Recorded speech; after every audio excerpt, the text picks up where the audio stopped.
gue baru aja melihat berita yang sangat menarik. Jadi baru aja MK memutuskan presidensial threshold dihapus ya. Jadi yang dulu rame-rame kan kita punya presidensial threshold dulu kan 20%. Artinya apa?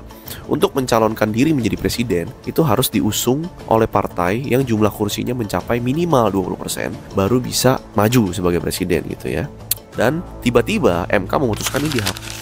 Kenapa begitu? Siapa yang bikin? Apa dampaknya? Bagus atau tidak? Oke, pertama, yang mengajukan ini adalah 3 atau 4 orang mahasiswa.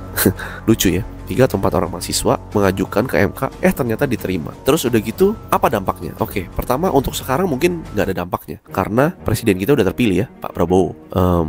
Tapi kemungkinan, karena kita semua tahu ya, koalisinya Pak Prabowo kan gemuk ya, hampir semua partai.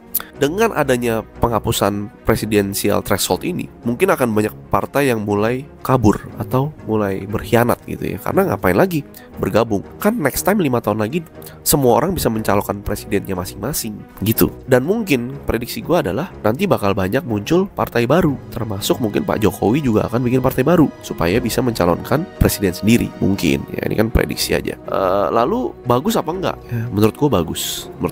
Kenapa? Karena gini, banyak orang yang merasa kalau presidensial thresholdnya tinggi 20%, maka calonnya nggak bisa banyak. Kayak kemarin calonnya 3 gitu kan. Mungkin ada beberapa golongan atau kalangan yang merasa tidak terwakili oleh calon presiden yang ditunjuk oleh partai tersebut. Jadi nggak sesuai dengan mereka, tapi nggak ada pilihan, akhirnya golput gitu. Sama dengan pilkada kemarin. Pilkada itu tingkat golputnya tertinggi sepanjang sejarah ya. Hampir semuanya banyak yang golput lah, hampir 50%. Kenapa? Karena tidak merasa terwakili gitu. Jadi dengan dihapusnya presidensial threshold ini, menurut gua akan menjadi hal yang bagus karena akan banyak calon yang bagus-bagus muncul, semoga. Tapi tantangan dan risikonya apa? Oke, gue bilang ini tidak akan segampang ini Ferguson ya. Karena kalau misalnya semua partai bisa mencalonkan, nanti nggak ada lagi partai yang kuat. Semua partai akan berdiri sendiri.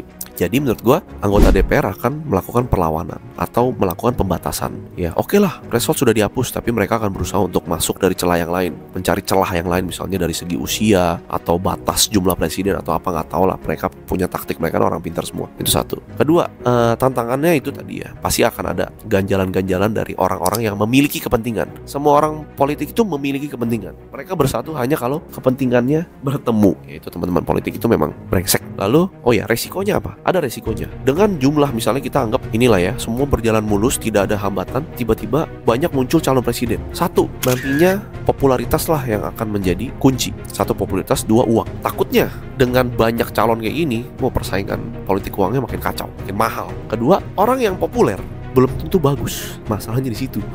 Jadi bisa jadi nanti kita akan memilih presiden karena popularitas. Wah, ini orang populer, kita pilih, ternyata nggak punya kapabilitas. Nah itu bahayanya. Jadi gue berharap semoga presidensial threshold dihapus, tapi pemilihannya itu dimulai dari kader partai yang di bawah. Jadi kalau misal di Amerika itu ada, gue lupa deh, pokoknya diadu dulu di dalam partai lah gitu. Diadu siapa calon terbaik, ya kan, baru sampai nanti dia menang di internal partai sampai ke paling atas. Jadi bukan berdasarkan popularitas. Tapi overall, gue setuju dengan penghapusan ini karena kita jadi lebih demokrasi ya. Tidak hanya dipilihin sama elit, sama partai-partai ini gitu. Kita calonin ini aja, lo orang mau gak mau harus pilih, kan jadi demokrasinya kurang greget gitu ya. Jadi gue setuju aja sih. Kalau kalian gimana?